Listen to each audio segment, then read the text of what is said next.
Bueno, pues buenas tardes a todos y a todas y muchas gracias por estar aquí esta tarde en este acto y muchas gracias a vosotros por facilitar y haberme invitado a participar y a estar con vosotros en esta pre-campaña.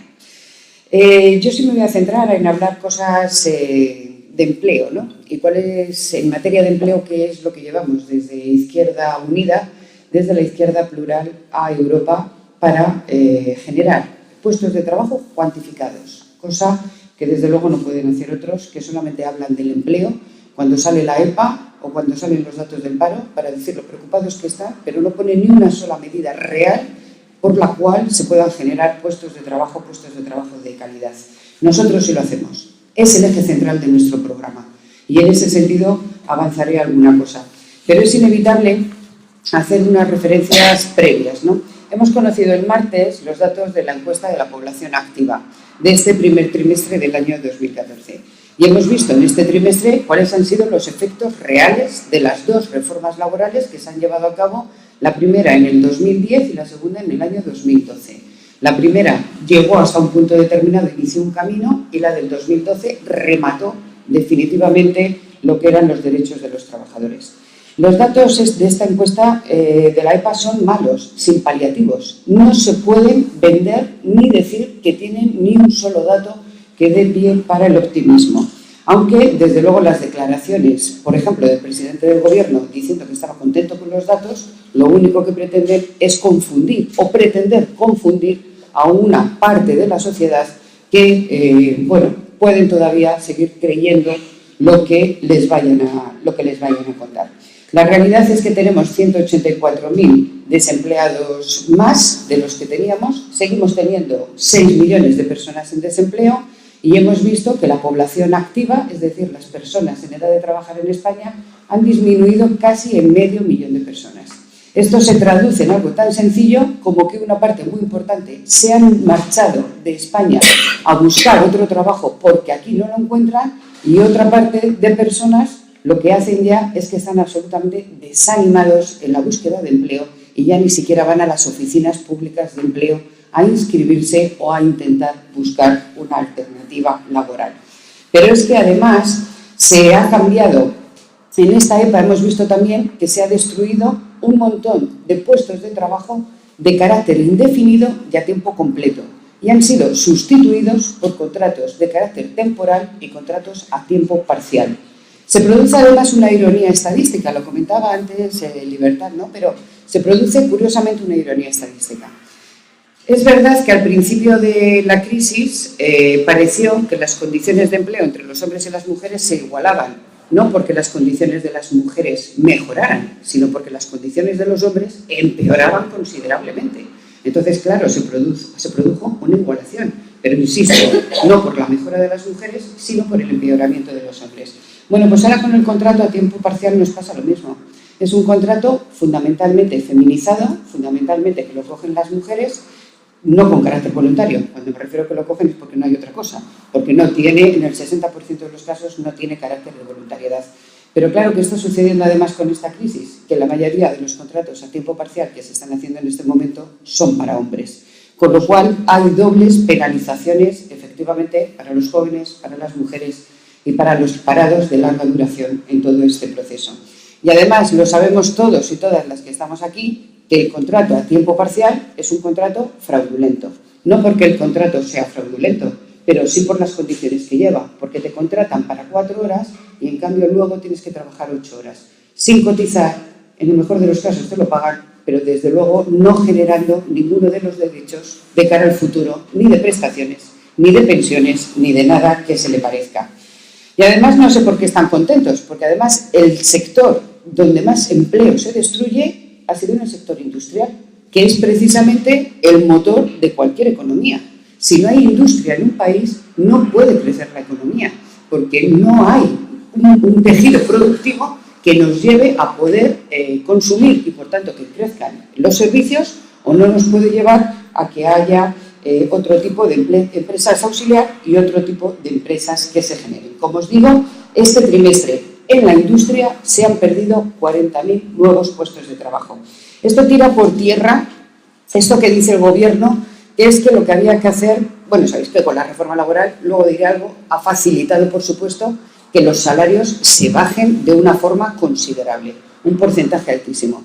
Claro, ¿qué dice el Gobierno? Necesitamos bajar los salarios porque tiene que ser el sector exportador el que tire y lo saque de la crisis.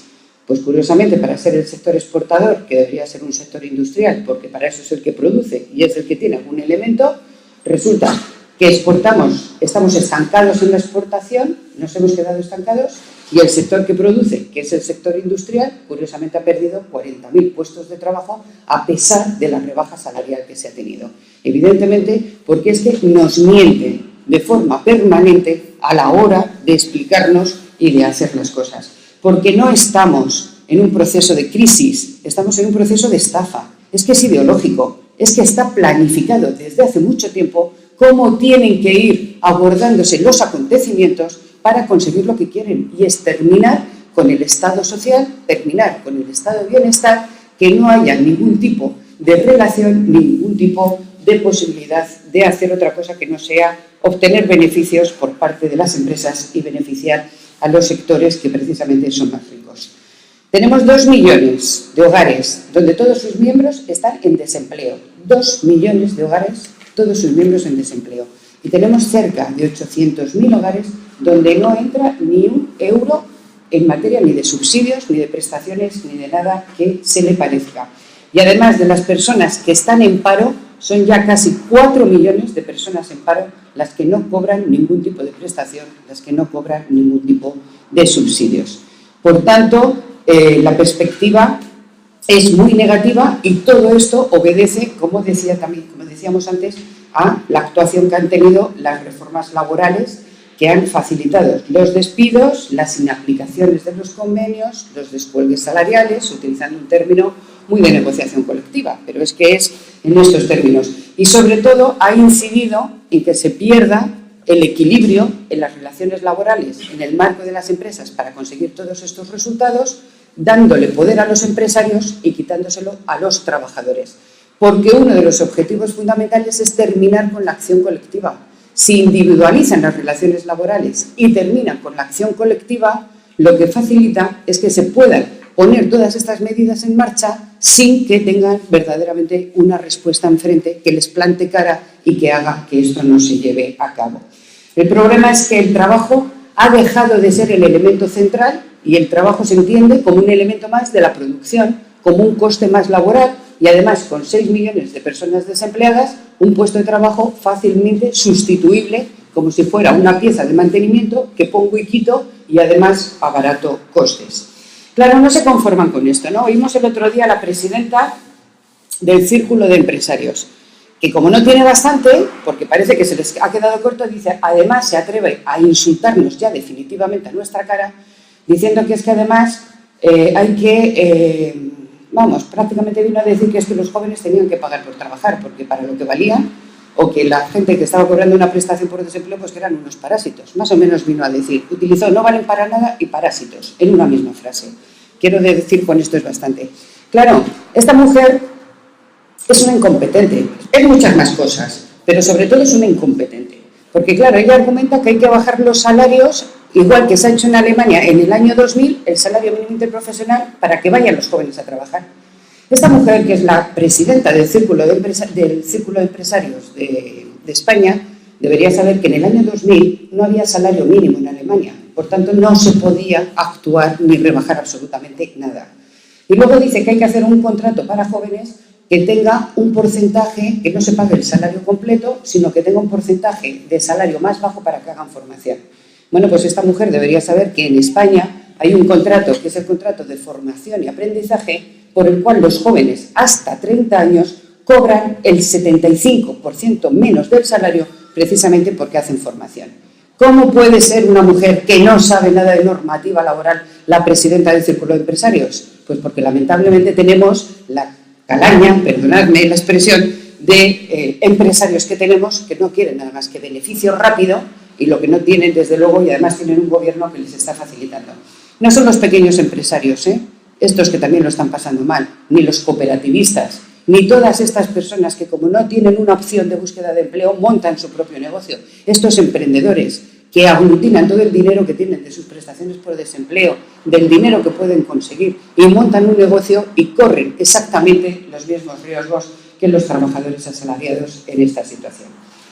Además de insultarnos, ¿no?, y de decirnos estas cosas, además llega el presidente del gobierno, el señor Montoro, el ministro de Guindos, y dicen que por decreto ya hemos salido de la recesión y no hay ningún problema, que ya dentro de nada vamos a salir de la crisis, y además los datos macroeconómicos están mejorando considerablemente. Bueno, pues hace unos meses, lo que pasa es que tenemos todos, nosotros no porque lo sufrimos, pero en general la memoria es frágil. Acordaros que hace unos meses, cuando se hizo el acuerdo por parte del Ministerio, que hicieron ellos lo que llamaron el índice de revalorización de las pensiones, y tenía otro nombre que me vais a perdonar, pero no me acuerdo, la revalorización de las pensiones y el factor de sostenibilidad para las pensiones. Y dijeron, las pensiones van a subir un 0,25% como mínimo, pero si la economía va mejor, subiremos hasta un 0,5% añadido. Bueno, poneros en este escenario. El miércoles pasado, Consejo de Ministros. En el Consejo de Ministros del miércoles pasado se ha aprobado una cosa que se llama actualización del programa de estabilidad en España. En ese programa de actualización del programa de estabilidad de España, que se presenta a Bruselas, va un apartado que es subida de pensiones para los próximos 3 años. ¿España va bien? Pues si España resulta que ya va bien y que hemos crecido y que las cifras macroeconómicas van bien, pues lo lógico es que las pensiones hubiesen subido el 0,25% mínimo más el 0,5%, lógicamente, porque es lo que dijo el gobierno que ya pasaba. Bueno, pues ¿sabéis cuál es la propuesta de subida para los próximos 3 años de las pensiones? El 0,25%. No van a dar lo demás. Hombre, ya está bien, ¿eh? Es una pérdida de poder adquisitivo de 3 puntos para los próximos años. Por lo tanto, no es verdad. Simplemente están diciendo estas cosas de cara a un proceso electoral, de cara a frenar y de cara de tratar de convencer todavía gente de que las cosas pueden ir por otro camino. Pero ahí está el ejemplo. Bueno, han aprobado también en esta actualización, en este programa, han aprobado también un recorte de 150 millones de euros para este año ya, 2014, en materia de sanidad. Y 500 millones de euros también de recorte en materia de educación. Y han aprobado nuevos copagos a los servicios que tengan que dar. Dependencias, sanidad, educativos u otra serie de elementos u otra serie de servicios. Pero claro, no sale, no se comunica porque no tiene ningún interés. Lo aprueban un miércoles, antes del 1 de mayo, con los partidos de fútbol, que serán muy importantes, no digo yo que no, pero evidentemente mientras la gente se dispersa con otros elementos, pues ellos van avanzando en estas medidas que cada vez dañan más a las personas. Bueno, todas estas declaraciones lamentablemente contribuyen a una cosita con el tema de jóvenes, porque he tocado pensiones y tal, pero no quiero que se me olvide. En el tema de pensiones, en este programa han aprobado nuevamente 1.880 millones para el plan de garantía juvenil.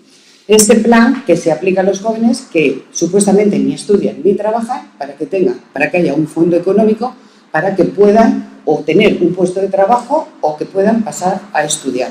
Bueno, pues estos 1.880 millones que han aprobado hoy son exactamente los mismos que se llevan aprobando desde el año 2010 y que no se han aplicado.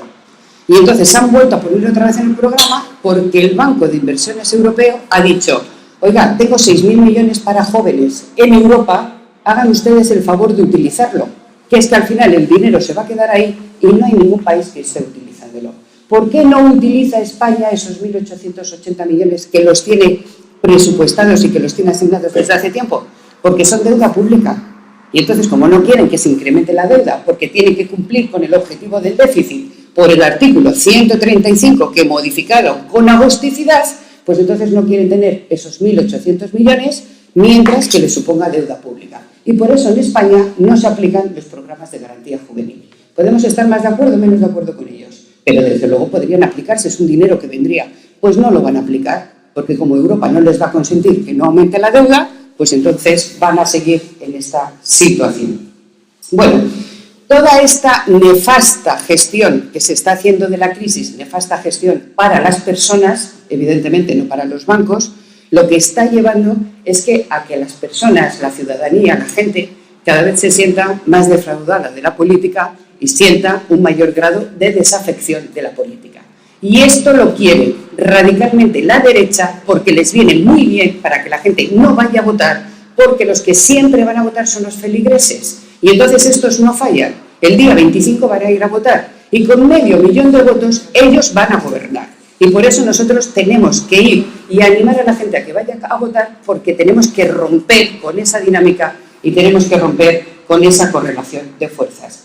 No puede seguir habiendo una sociedad con estos niveles de desigualdad. Mientras hay los niveles de desigualdad que tenemos, no hay democracia. Y nosotros queremos que se elimine la desigualdad y queremos que haya democracia. Voy concretando. Por supuesto, también hay una destrucción de los servicios públicos, en dependencia, en educación, en sanidad, en vivienda pública, en todo lo que son los elementos que hacen que la gente pueda sobrevivir y pueda vivir mejor cuando se está en una época de crisis.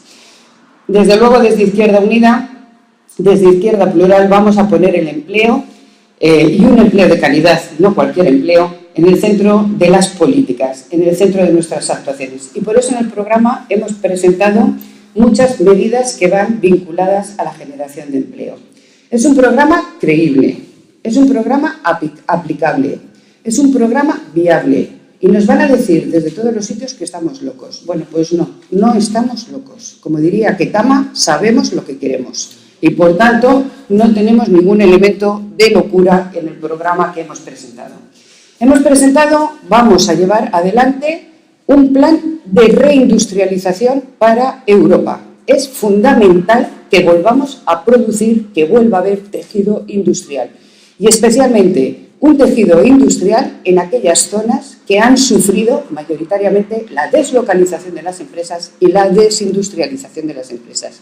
Y España es uno de esos territorios que más ha sufrido este proceso. La Confederación Europea de Sindicatos también ha presentado un programa en esta dirección que tiene cuantificado, que coincide mucho con el programa que tenemos desde Izquierda Unida, y supone la creación de 11 millones de puestos de trabajo en un periodo de 10 años. Es posible, vamos a oír ahora muchas voces de cara a las elecciones. Vamos a generar 1 millón de puestos de trabajo, vamos a generar 600.000 puestos de trabajo, vamos a generar... No es verdad. Si no hay cambio en las políticas económicas, si no se ven los datos tasados de lo que hay, no se va a generar ningún puesto de trabajo en un periodo corto de tiempo. Por eso nosotros decimos, sí, en estas áreas, en estas materias, de esta manera y con un presupuesto económico del que ahora me voy a referir, evidentemente, para llevarlo a cabo. 11 millones de puestos de trabajo que tienen que ir en infraestructuras. Vosotros sabéis aquí de sobra cómo está la situación de las infraestructuras y, por tanto, habría que hacer una apuesta en esas infraestructuras. 11 millones de puestos de trabajo que tienen que ir, por ejemplo, en la sostenibilidad y en la eficiencia energética de los edificios. Los edificios que ya están construidos, no hace falta construir edificios nuevos. Estos edificios, si se les hace eficiencia energética, estamos hablando de la creación de 500.000 de puestos de trabajo en el sector de la construcción. Estamos hablando de una política energética, estamos hablando de una política de transportes adecuada, estamos hablando de una política de medioambiental. Vosotros tenéis ya instalaciones de renovables. Estamos hablando de la minería. Pues claro que creemos en la minería y claro que creemos que se puede salvar y que se puede apoyar la minería. Y luego, en los sitios donde haya dificultades, hagamos un plan de desarrollo rural, de desarrollo local, con una transición en el periodo que lleve a otros elementos. Pero no podemos dejar a la gente desasistida de sus puestos de trabajo. Por supuesto, una política agraria común completamente diferente, que refuerce a las cooperativas, que refuerce a los pequeños empresarios, que las subvenciones estén vinculadas a la creación de empleo y no simplemente a quien más tierras tiene. Una política de pesca común, diferente, apostando por una pesca artesanal, cuidando los recursos naturales también vinculados a la pesca. Y, por supuesto, una protección social con unos servicios públicos de calidad. Los servicios públicos son grandes generadores de puestos de trabajo. todo lo que sea educación, sanidad, atención a la dependencia, vivienda pública, todos estos son elementos que tienen un incremento considerable de puestos de trabajo. Y, por supuesto, para toda la gente que no pueda entrar a realizar una actividad laboral por los motivos que sean, una renta mínima garantizada para que puedan sobrevivir. Una renta mínima garantizada en España en este momento podría suponer entre 5.000 y 10.000 euros. No llega, o sea, es una cantidad irrisoria, no llega ni siquiera al dinero que se ha dado para salvar a la banca, para tener los grandes capitales. Y si hay que ir a reducciones de jornadas, vayamos.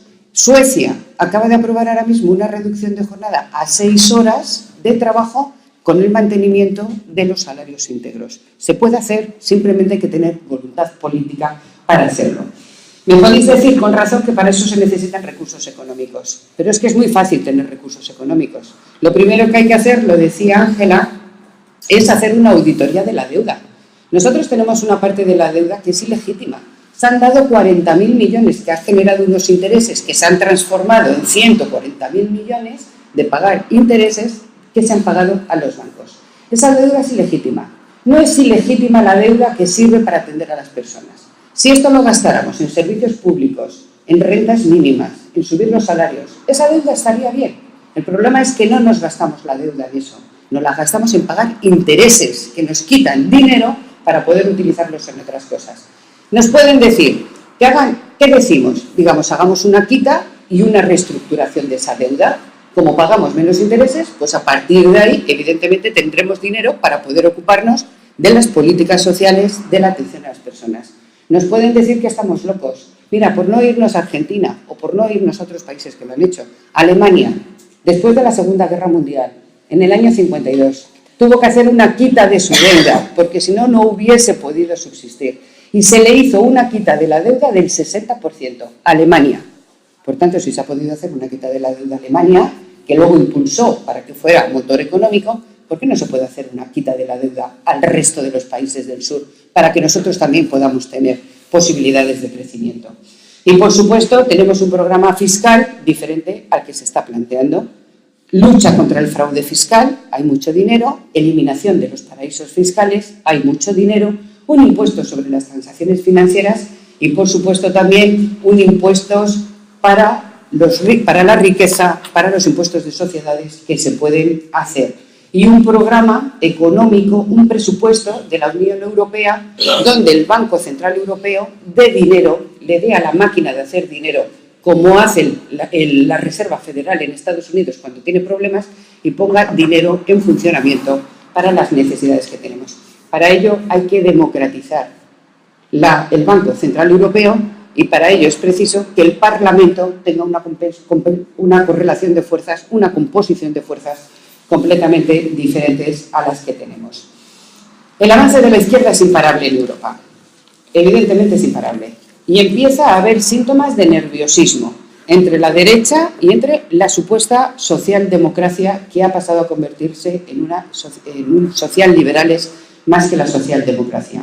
Efectivamente, Schulz, que comentaba antes Ángela, que va diciendo por ahí que las políticas de Rajoy de austeridad son tan buenas, etcétera. Pero efectivamente desde la izquierda europea tenemos un candidato magnífico, que es Alexis Tsipras, que viene de Grecia, que además están haciendo un trabajo ahí con Syriza, un trabajo fundamental y un trabajo importante. Y Angela Merkel hace unos días dijo que quién era, sino que ese era un alborotador. Bueno, pues con nuestro voto y con todos los que podamos convencer el 25 de mayo en las elecciones vamos a convertir el Parlamento Europeo en un sitio que va a estar lleno de alborotadores y de alborotadoras. Y por tanto, ese es nuestro compromiso, alborotar lo que hay para que efectivamente podamos cambiar y hacer una política completamente distinta. Queremos construir otra Europa. Iniciamos un camino de cambio a una Europa social, a una Europa feminista, a una Europa diversa, pero sobre todo a una Europa ética, porque queremos devolver la ética y la democracia a las instituciones. Vamos a sustentar una Europa sobre valores fuertes, no con la uniformidad del pensamiento dominante que tiene este bipartidismo. Vamos a cambiar a Europa y vamos a cambiarlo, desde luego, con el poder de la gente. Muchas gracias y salud.